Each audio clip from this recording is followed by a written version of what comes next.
what was the thing in college that like distracted you to like identify that obstacle that was in the way? I mean, the biggest thing for me was I just hated going to class. I just like that aspect of it. I just hated it. And I was just like, what am I doing here? Like, I didn't love school. And so because I didn't love it at the time, I was like, this just isn't for me. Now, like, I enjoy it. Like, I enjoy the challenge of having to learn new things. So I'm just taking that challenge. And that's what is kind of guiding me in that direction. So could we say that your first low hanging fruit task would be show up? Yeah. Like 100%. I know 100%. that sounds so simple, but like even guys getting into the gym, it's like 3/4 of the battle is just showing up. Like go do something, right? What are like the simple tasks that you can make it like not so easy, but easy enough to do? It's like, hey, that's a process goal right there of like, I want to show up every day to my class. Simon, kind of where if you were going to be mentoring Joe in this process, where would you go besides what's like that next step in terms of process that you would go through, or you've seen others be successful with after show up? Yeah, the first example that came to mind, organic chemistry. Now, like granted, I was a chemical engineer in college. Chemistry was pretty easy and pretty enjoyable for me, but organic chemistry was a class that it's one way or the other. You have people that absolutely love it and do really well, or you have people that it's the hardest class they've ever taken. And part of that is just the massive amounts of information you're given and are responsible for retaining. And when you get to the end of the semester, you have hundreds of these reactions and all this other stuff. And the reason I was so successful is every single class, when we left that class, I made a flashcard of every reaction or technique that we did in that class.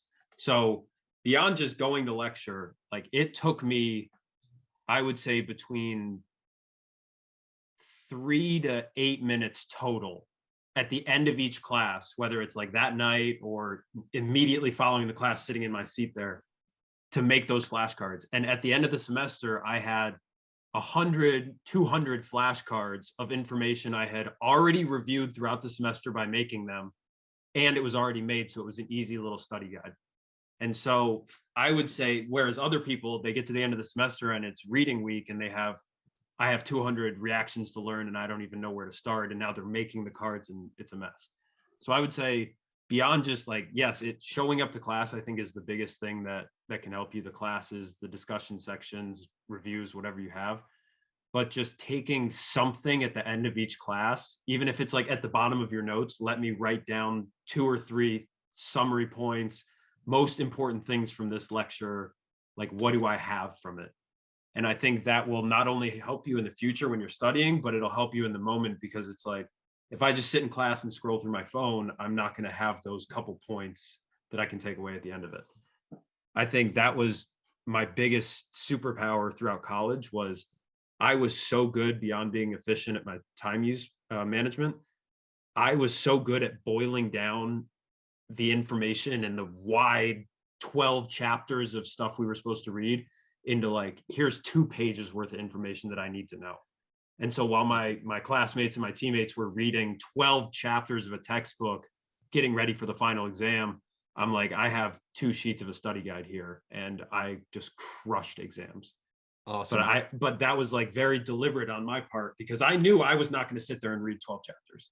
Right. Even at the end of a lecture, I was not going to sit there and read a whole chapter of a textbook that was supplementary. I was going to say, like, what are the 5 points that I really need to know from this? How can I connect those to my 5 points from yesterday? And then like, let's start building bridges. Do you have any fears going into this semester? Oh, I mean, 100%. Just because my past school experience was just so miserable for me. Like, I felt like I let so many people down. So, going into it, it's like, first, I don't want to let myself down. But Right. like, my family who has worked so hard to like be by my side, who is like, there's people who like I don't want to let down. There's friends, there's family. So it's become like a bigger than me thing. And so obviously the fear of, letting other people down, to me, like that, I can't do that. So that's my biggest fear, is probably letting myself down. So that's kind of like my motivation too, like to get through this and do it the right way. Well, yeah, I think like the biggest thing for me was like I just didn't even try. Like I can't imagine what I could do if I just like put the time in and put the work in.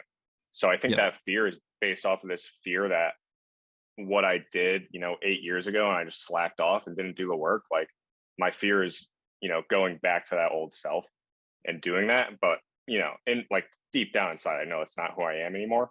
But like, yeah, like that was a very tough time in my life. And like getting through that and getting past that is something that, I'm still working on. I'm still working on getting past that. But like kind of like learning from mistakes or like failures that happened, right? It's what brings you out on the other side to be able to like do it. Like you only truly fail when you just keep redoing the same thing over and over again, the same mistake. So it's like, hey, here's a life lesson that you have of like, hey, like I know how much I can apply myself into like sport. Now like I'm gonna try and do that same thing on the education side. Knowing that like, hey, once I get that and I understand it, I can like nothing can stop me because I've learned what happens in the past already.